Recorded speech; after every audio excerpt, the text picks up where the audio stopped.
Hello les indigos! Comment ils vont? Aujourd'hui on est là pour une vidéo où voilà j'aimerais mettre en lumière tous ces mangas de l'ombre. Je vais vous parler de 8 mangas qui sont trop méconnus à mes yeux et qui méritent de se retrouver entre vos mains. C'est parti pour la vidéo.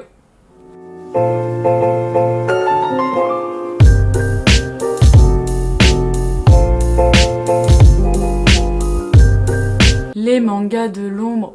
Et ouais, on passe du côté obscur de la force. Les mangas que je vous ai sélectionnés, c'est uniquement ceux où, quand je suis en librairie, je vois qu'ils ont besoin de conseils, qu'ils ont besoin d'être mis en avant pour partir, alors que pour moi, ils méritent amplement d'être déjà dans la tête des gens quand les passionnés viennent acheter en magasin. Tout d'abord, je vais vous parler de Pupa de Sayaka Mogi chez Komiku. Donc c'est un manga d'horreur, de suspense. Donc c'est l'histoire de Utsusu et de sa petite sœur Yume qui ont un père violent. Ils ont grandi dans un environnement de souffrance mais ont réussi à s'en sortir. Aujourd'hui éloignés de parents horribles ou absents, Utsusu s'est promis de protéger sa sœur de tout ce qui peut exister. Sauf que lorsque Yume attend son grand frère dans un parc, celle-ci va soudainement se transformer en monstre sanguinaire et va buter tout le monde en fait, voilà, clairement. Et c'est ainsi que commence la folle histoire de ces deux frères et sœurs. C'est une pépite, j'ai trop kiffé alors que franchement je déteste ces mangas d'horreur et en plus d'être horrifique, il est psychologiquement horrible. Et vraiment la force de ce manga, c'est que Sayaka Mogi a été très audacieuse avec son dessin et sa narration parce qu'il faut quand même oser de parler de certains sujets qui sont dans le manga, mais je vous laisserai découvrir. Et puis vraiment voilà, c'est 3 tomes gros comme ça et extrêmement dérangeant. Une petite pépite cachée dans la mine. Ensuite je vais vous parler d'Alma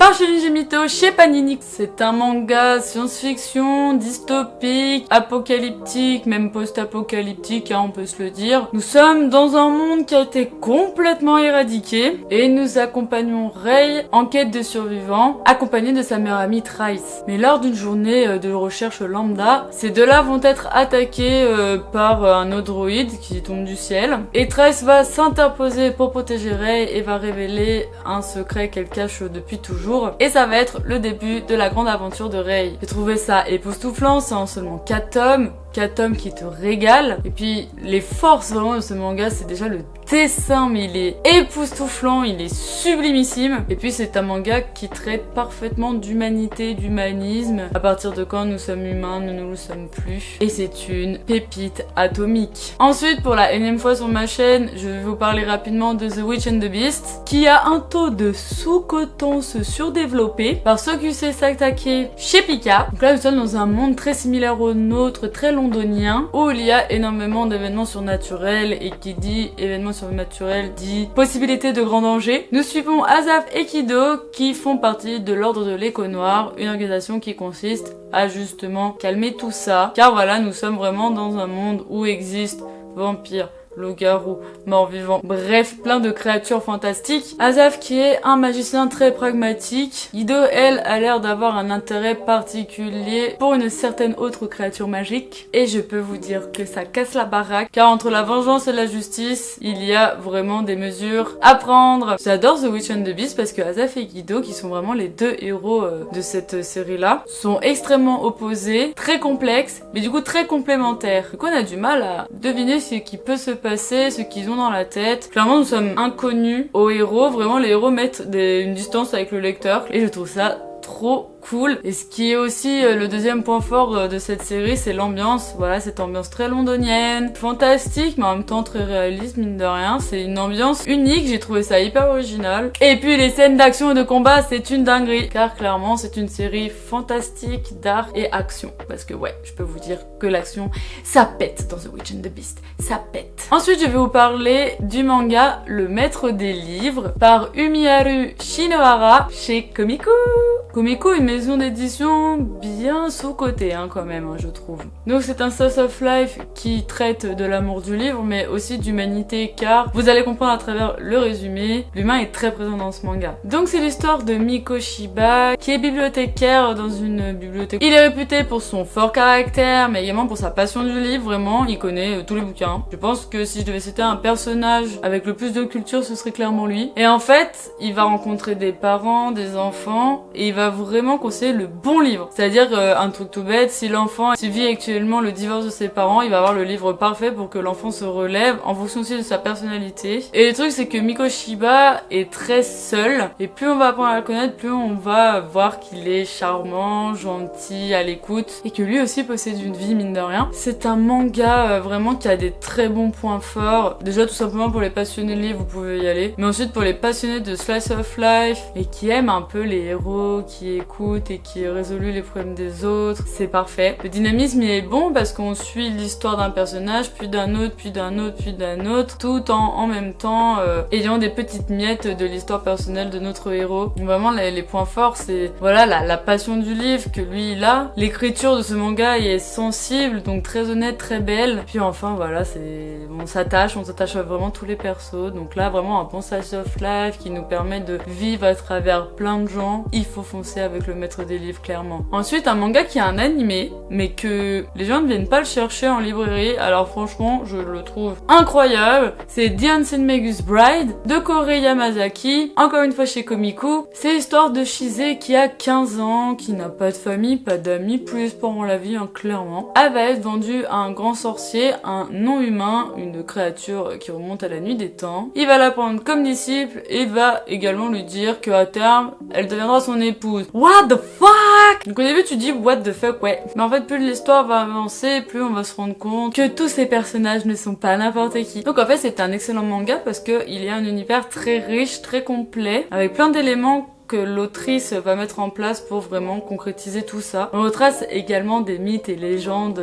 que on connaît tous. Et puis c'est une histoire qui rend addict parce que plus les chapitres placent, plus vous avez une information qui fait que vous allez comprendre, mais en même temps vous allez du coup être à la recherche de nouvelles informations. Et vraiment je trouve que ça rend addict et la dynamique est très très belle. Donc c'est un manga 100% fantastique avec une big épopée. Ensuite je vais vous parler du manga Kazane, la voleuse de visage, par Daruma Matsuura chez Kiyun. Pareil, c'est le genre de manga que les gens quand ils rentrent en librairie ne connaissent pas ce titre, mais dès que le libraire va le proposer, on va être vite intrigué. C'est l'histoire de Kazane qui a un visage extrêmement repoussant et qui fait qu'elle va être victime de harcèlement tout au long de sa vie, du moins de sa jeunesse. Sa mère est une actrice célèbre et très réputée pour sa beauté, et le seul souvenir qu'elle aura de sa mère, c'est un rouge à lèvres qu'elle lui a laissé, et elle lui a légué des mots lui disant que si sa vie devenait trop insupportable, il suffisait qu'elle se maquille les lèvres et qu'elle embrasse sa convoitise. Et lors qu'elle va tenter cette exécution, lors de ses derniers espoirs de vie, clairement, elle va découvrir qu'avec ce rouge à lèvres, elle peut voler le visage de sa victime. À la fois une malédiction et une bénédiction, elle va pouvoir vivre comme elle l'entend. Mais pour combien de temps? Une grosse dinguerie, on aimerait tous voler des fois le visage de certaines personnes. Il faut pas se mentir à soi-même. C'est un manga sombre, très sombre de scénario, qui est peut-être un peu de la folie, hein, parce que mine de rien, voler les visages des gens est stressant.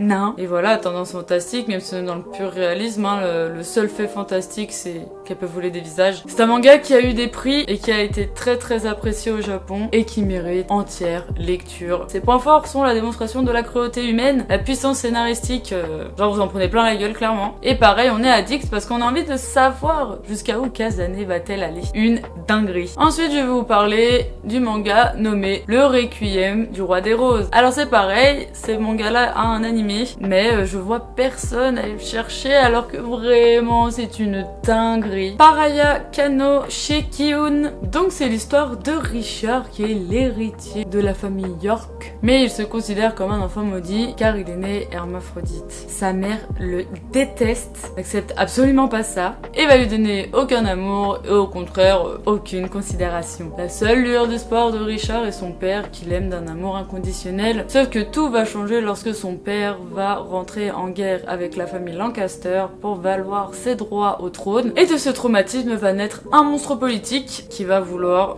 tout détruire. Il faut savoir que l'autrice s'est fortement inspirée de la pièce de Shakespeare Richard III et c'est une beauté fatale. C'est un manga historique, politique qui traite de la royauté et les forces de ce manga sont l'ambition car oui, ce manga est rempli d'informations réelles mais qui a été magnifiquement narré avec des dessins et des couvertures à couper le souffle à base d'héros torturés, de complots et de trahison. Tu ne peux pas t'ennuyer avec le Requiem des Rois des Roses, tu ne peux pas. Et pour finir, nous allons parler d'un dernier bébé d'amour, sous-coté, qui n'est d'autre que Circé par Anaïs Eustache aux éditions Clair de Lune, collection Luna. Un magnifique manga fantastique qui va traiter d'écologie à travers une dystopie. Dans un Paris futuriste, la pollution fait ravage, il n'y a plus de végétation et il est nécessaire de porter un masque. Thomas, notre héros, voit souvent des petites créatures fantaisistes rien à voir avec la réalité. À travers ses rêves, il est élevé par sa grand-mère qui est passionnée de sorcellerie et en allant à l'université spécialisée dans l'écologie, il va croiser une femme étrange qui va s'évanouir dans les airs. Les projets de Thomas sont d'étudier ces étranges plantes qui poussent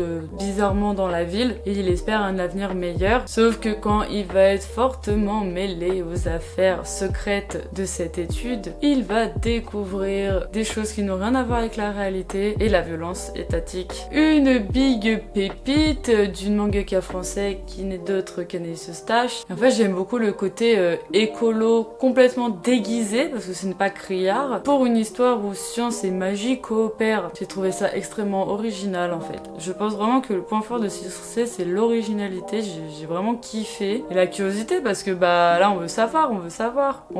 J'ai fini récemment le tome 2 et je peux vous dire que là le tome 3 j'ai pas envie d'attendre un an mais paraît-il qu'il sort fin de cette année. En bref, un joyau.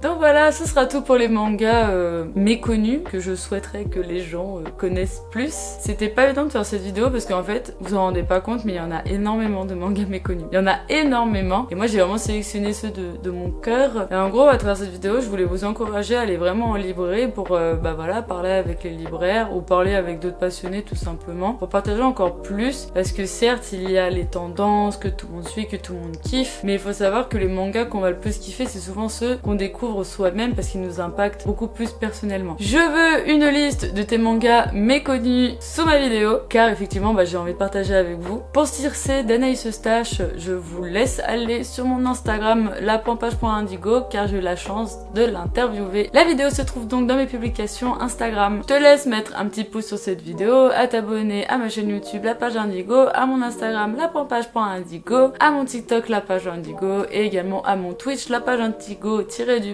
pour l'émission Indé Indigo qui a lieu tous les premiers mercredis du mois. Je vous dis à bientôt, kiffez bien votre life, prenez soin de vous, à pouette.